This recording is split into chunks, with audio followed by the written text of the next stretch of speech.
그럼 비트코인 같은 경우는 커뮤니티의 축소가 현재 일어나는 것은 아니고, 네. 이런 가격 하락이 나타난 이유가 그러면 비트코인에 대해서 비트코인이 지금 5,700만 원? 뭐 그렇더라고요. 그럼 이렇게 7,000까지 갔던 게 5,700까지 떨어진 이런 것들 같은 경우는 그런 커뮤니티에서 사람들의 이탈이나 신뢰도의 저하 이런 것들이 있어서 나타난 건가요? 그러니까 말씀드렸던 것처럼 네. 뭐 단기적인 가격 움직임은 외부 변수들이 많이 있다고 생각해요. 네네. 예를 들면 지금 이번 주에 있었던 최근 일주일 동안 있었던 가격 하락은 네. 이제 연준의 곧 발표될 정책이랑 관련이 많이 있거든요. 시장에 풀던 돈을 조이는 발표를 할 가능성이 높다라고 네. 이제 추정들이 나오고 있기 때문에 이제 그런 것들에 대비해서 보통 이제 기술주의 많은 가격 하락이 사실 비트코인뿐만 아니라 많은 네. 그 미국에 있는 기술주들도 지금 가격이 내려가고 있잖아요. 네네. 근데 예를 들면 테슬라의 가격이 사실 굉장히 변동성이 큰데 그때마다 테슬라 커뮤니티가 막 커졌다 작아졌다라고 얘기하는 거는 좀 적절하진 않은 것 같고 네. 여러 가지 대외적인 그런 시장 환경에 따라서 영향을 받는 부분들이 있고 네. 그냥 아주 최근에 그 가상자산 가격 하락은 저는 뭐 근본적으로 커뮤니티가 떠나고 이제 비트코인 망했고 뭐 그런 분위기는 전혀 아닌 것 같아요. 네. 이 커뮤니티 유저의 숫자를 그럼 유추하는 작업을 하시나요? 사실 그게 너무 쉬워요. 왜냐하면 예를 들면 동남아나 네. 뭐 예를 들면 아프리카가 더 적절할 것 같아요. 아프리카에서는 우리나라에서 뭐 센서스라는 걸 하잖아요. 네. 인구 조사 같은 걸 해서. 하죠. 인구총 조사 하죠. 네. 근데 아프리카는 정말 그 국가 시스템에 등록이 안 된 사람들이 꽤 많다고 하더라고요. 네네. 예를 들면 이제 그런 거죠. 근데 그래서 아프리카에 있는 어떤 나라에 몇 명이 있는지 그 국가도 모르는 정확한 숫자는 국가도 모르는데. 그러겠죠. 근데 어쨌든 그 가상자산의 커뮤니티는 오히려 다 퍼블릭 블록체인상에 공개가 되기 때문에. 네. 지금 비트코인 지갑이 몇 개 만들어져 있고 이더리움 지갑이 몇 개 만들어져 있고 네. 그거는 그냥 너무 쉽게 그냥 익스플로러에서 확인을 할 수가 있습니다. 그냥 바로? 네, 바로 확인할 수 있어요. 그럼 그 증가 속도도 바로 알 수 있겠네요. 네, 그럼요. 바로 알 수 있죠. 다만 여기서는 아직까지는 이 네트워크 자체가 기본적으로는 익명성을 유지하면서 쓰는 거니까 네. 지갑이 여러 개 생겼다고 해서 네. 각자가 전혀 다른 아이덴티티를 가진 사람이다라는 걸 아직 특정할 수는 없죠. 네네네. 네. 그렇겠죠. 네. 한 사람이 뭐 여러 개를 만들 수도 있으니까요. 그러니까요. 네. 그럼 그 지갑이 만들어진 뭐 맥어드레스나 뭐 이런 거 있잖아요. IP나 이런 것까지도 나오나요? 그런 거가 보이지는 않아요. 그런 건 안 보여요. 네, 그런 어드레스가 그 블록체인 네트워크에 기록되지는 않는데, 네네.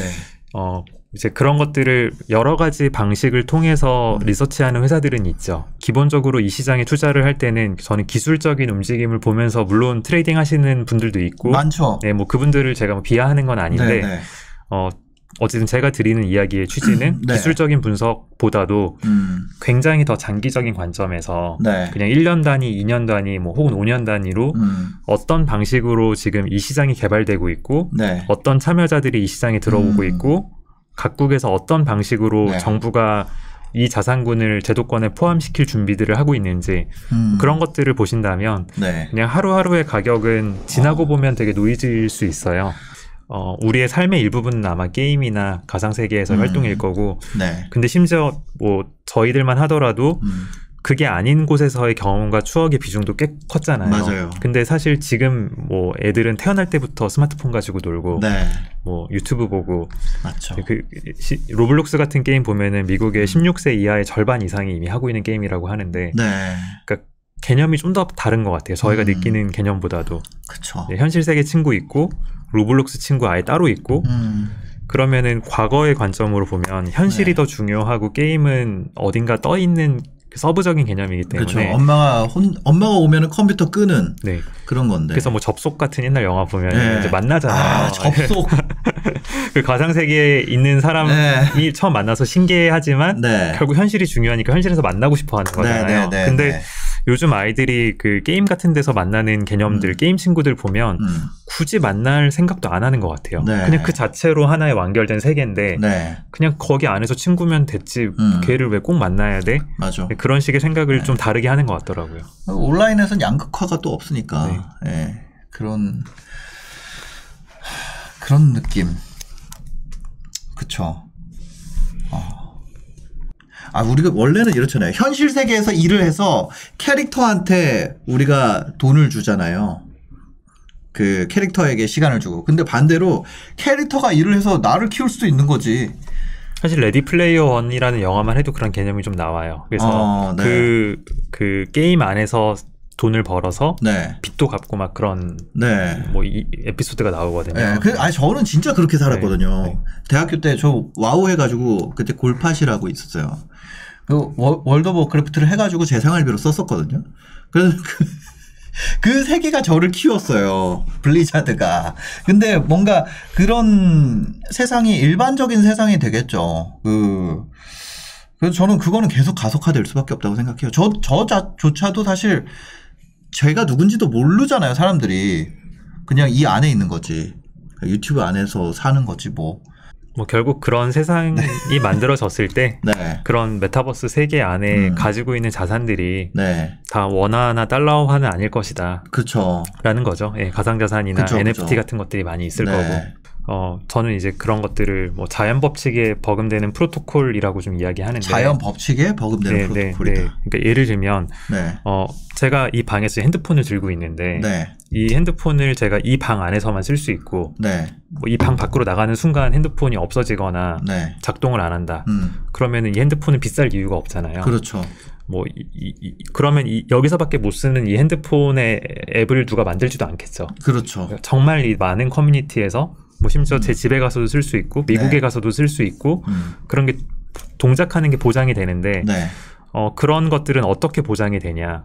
뭐 하나의 사례를 말씀드렸지만 네. 결국은 뭐 과학기술과 자연법칙 이런 것들은 그냥 우주에서 그냥 있었던 거잖아요. 네. 그 법칙을 이용해서 우리가 문명을 만든 거고 맞습니다. 이거는 그냥 누군가 한순간에 바꿀 수 없는 거고 이 시스템 밖에서는 통하지 않아라고 인위적으로 막을 수도 없는 거잖아요. 네네. 근데 전통의 게임들은 그렇지 않다는 거예요. 그렇죠. 리니지에 있는 게임은 거기서 자산을 만들거나 발행하는 거는 그 게임 회사만 만들 수 있잖아요. 맞아요. NC가 만든 경제 체제죠. 네. 근데 이 아이폰은 네. 신이 만든 건 아니거든요. 그렇죠. 그냥 그 프로토콜의 원리를 탐구해서 이제 과학 뭐 연구 같은 걸 한 사람들이 네. 여러 가지 자연 법칙들을 탐구하고 물리 법칙, 뭐 전자기학 법칙 이런 것들을 공부해서 뭐 이걸 만들어낸 거고요. 네. 그 법칙 위에서 그거는 이 법칙이 사용성을 보장해 주잖아요. 네네. 뭐 다른 여러 가지 것들도 마찬가지인 것 같아요. 근데 결국 가상세계라고 하는 것도 다양한 공간들이 있을 거예요. 네. 게임들이 하나의 게임과 두 개의 게임이 있는데 이 두 가지 게임의 세계가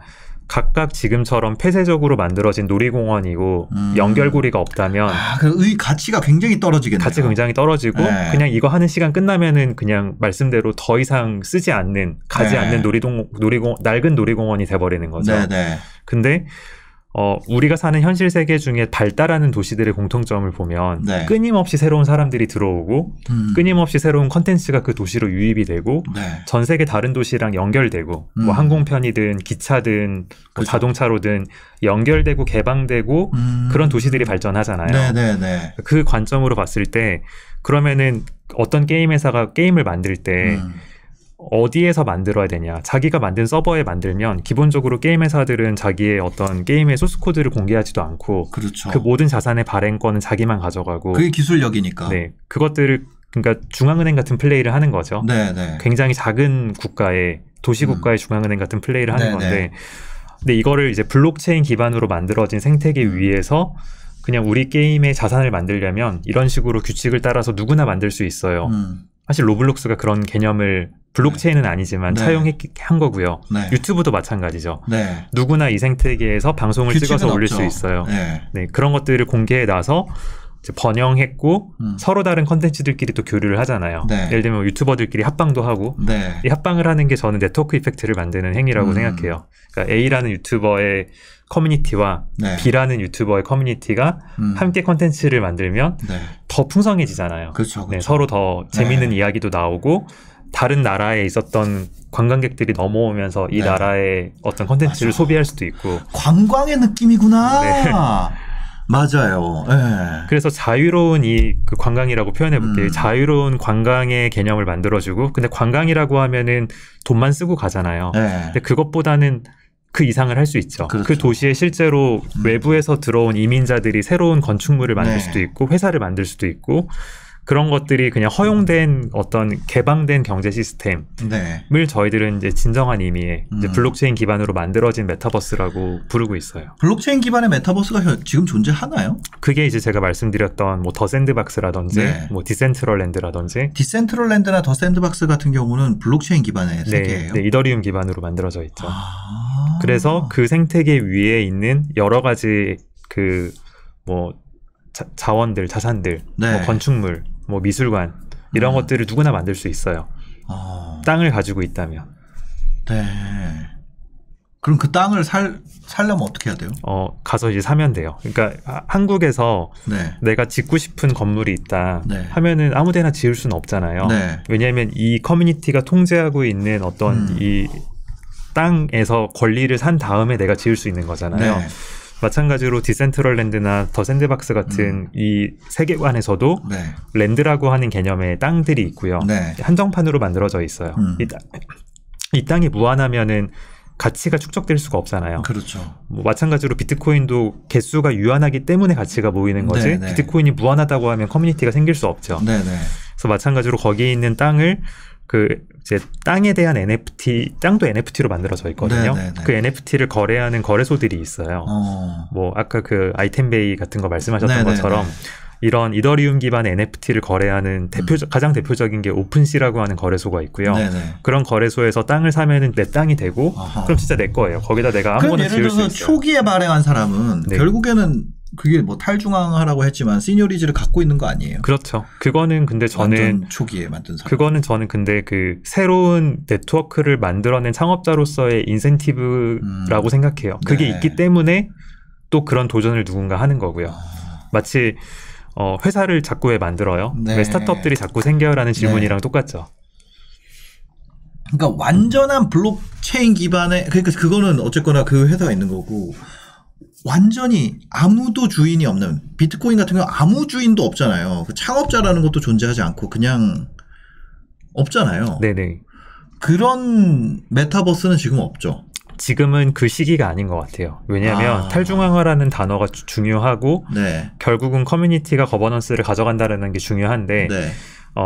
지금 제가 말씀드렸던 이 사례들은 아직은 굉장히 초창기 세계관이에요. 네. 그러니까 처음에 그래도 창업팀이 어느 수준까지는 이게 돌아가게 좀 만들어 놔야 네. 그 다음부터는 이제 커뮤니티가 운영을 할 텐데 네. 아직까지 그 단계까지 못 갔죠. 아하. 그래서 더 샌드박스 같은 경우는 네. 이제 올해까지는 공식적으로 중요한 의사결정을 다 그 더 샌드박스를 만든 회사가 지금까지는 다 하고 있고요. 네네. 근데 내년부터는 부분적으로 이제 커뮤니티한테 거버넌스를 넘기기 위한 준비들을 하고 있어요. 그래서 예를 들면 새로운 땅을 발행한다. 네. 새로운 땅을 추가적으로 발행하면 네. 그러니까 개간을 하는 거죠. 네. 그러면 누구는 좋아할 수도 있고 누구는 싫어할 그렇죠. 수도 있어요. 그러니까 기존 네. 땅 주인들은 땅이 더 많이 생기는 거니까 집값 하락이 생길 수 있는 거죠. 네. 아파트를 갑자기 그렇죠. 막 지으면 기존 아파트 가격이 떨어질 수 있는 거잖아요. 네.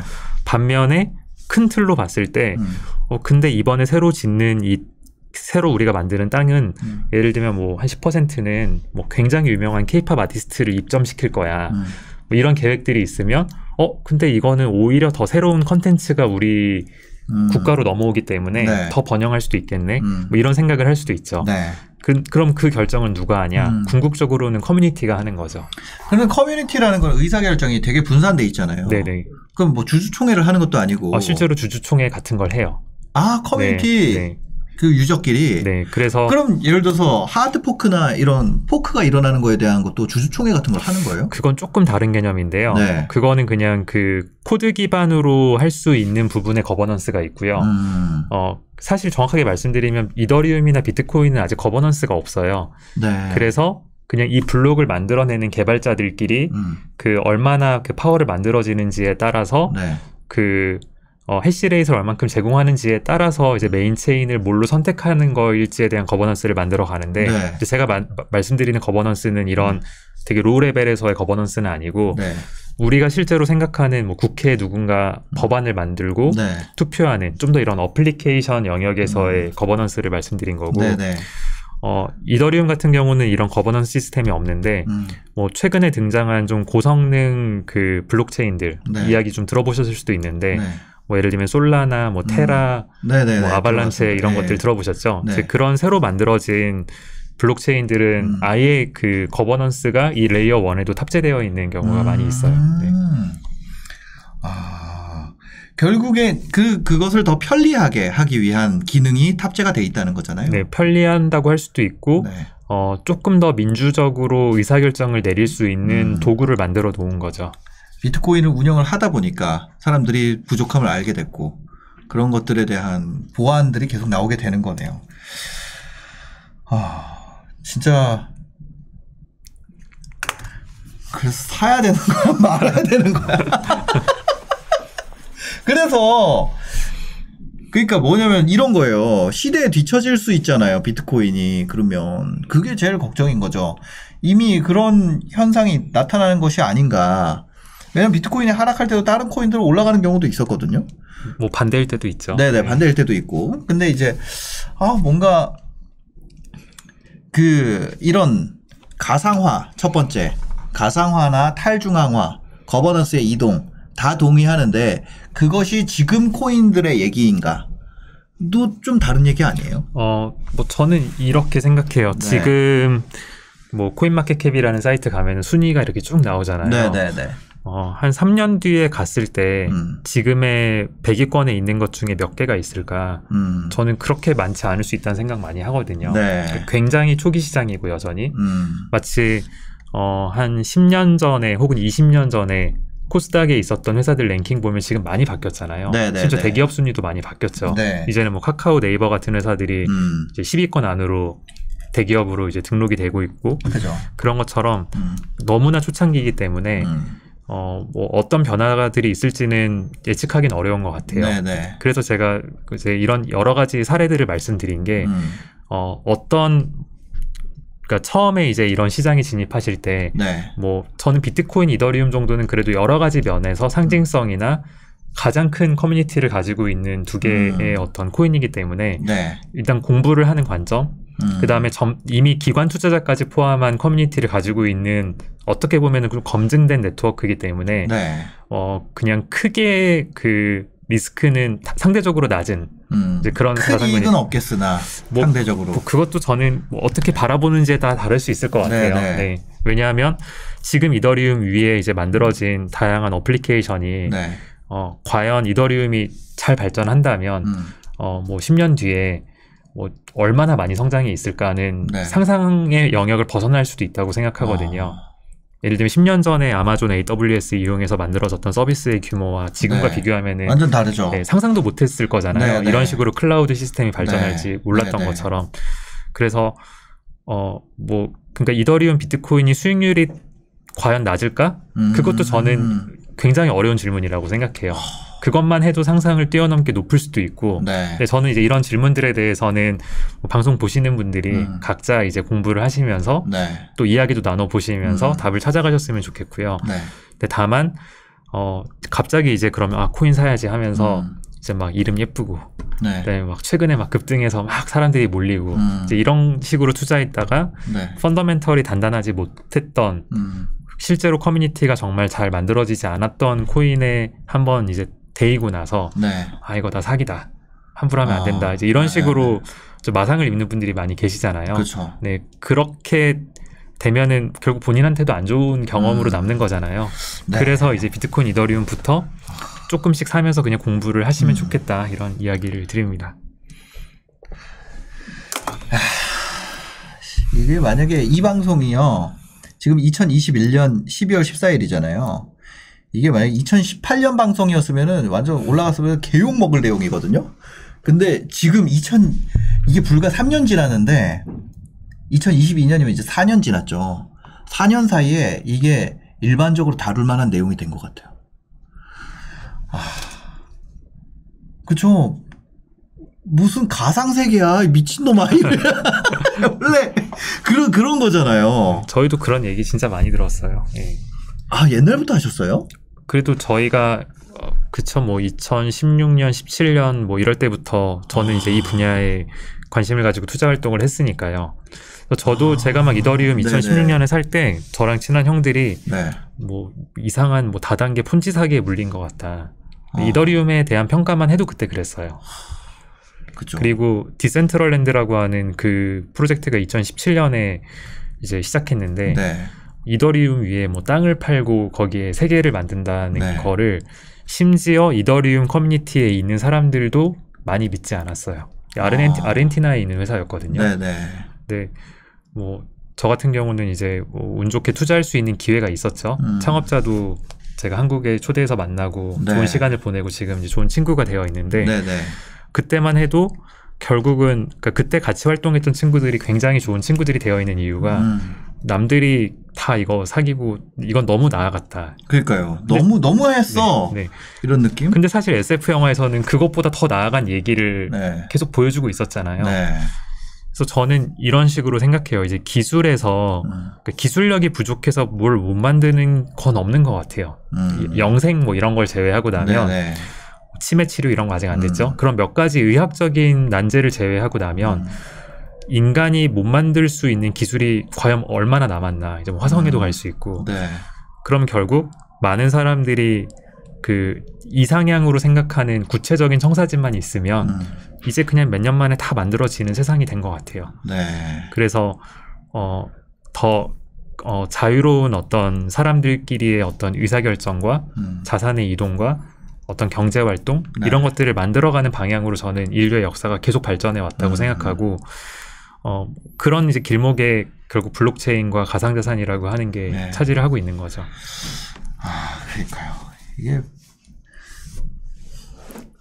확실히 좀 바뀌었어요. 원래 헬조선의 시대였는데 올해는 오히려 좋아의 시대잖아요. 그런 뭔가 생각이나 시대 정신도 굉장히 좀 긍정적으로 바뀌는 것 같고, 그죠? 저는 오히려 좋아라는 말이 굉장히 좋은 것 같거든요. 예, 약간. 근데 여전히 한국에서도 이제 여론조사 같은 걸 하면 네. 여전히 이거 다 심지어 비트코인, 이더리움 포함해서 다 사기다라고 얘기하시는 분들도 많으시더라고요. 네. 기사 댓글 같은 거 보면 이 방송에도 아마 그런 댓글들도 많이 달릴 겁니다. 맞아요. 저도 그런 욕을 네. 많이 먹을 것 같습니다. 네. 그러나 뭐 어떻게 이거를 방송은 해야지. 뭐 저는 그래요. 그 변화가 느껴집니다. 진짜로. 그리고 뭐 실제로 주식시장에서도 그런 거 한다는 것들이 올라가고 그 돈이 몰리고 사람이 몰리면 결국 그게 되거든요. 몰라요, 저도. 네. 앞으로 20년 뒤에 이 영상이 되게 뭐 욕먹는 영상이 될지. 알겠습니다. 아, 저도 그래서 이번에 한번 좀 사보려고 해서 비트코인을 이제 100만 원만 샀습니다. 딱 진짜. 잘하셨습니다. 많이 안 사고. 네. 가상의 시대래요. 저도 가상에 있잖아요. 여러분들 실제로 저를 본 게 아니라 제 채널도 가상 세계에 있는 거고 그런 것 같습니다. 이런 단기적인 변동성이 아니라 만약에 여러분들이 뭐 이런 그렇죠. 가상세계래. 아, 이런 단어를 쓰다니. 가상세계의 성장을 만약에 믿는다면 이런 분야에 대한 공부를 지금 소홀히 할 타이밍은 아니지 않나 이런 생각이 듭니다. 네, 오늘 바쁘신데 또 시간 내주셔서 감사합니다. 네, 감사합니다. 네. 영상 보시고 도움이 되셨으면요, 구독과 좋아요, 댓글까지 부탁드리겠습니다. 영상 봐주셔서 감사합니다. 행복한 하루 되세요.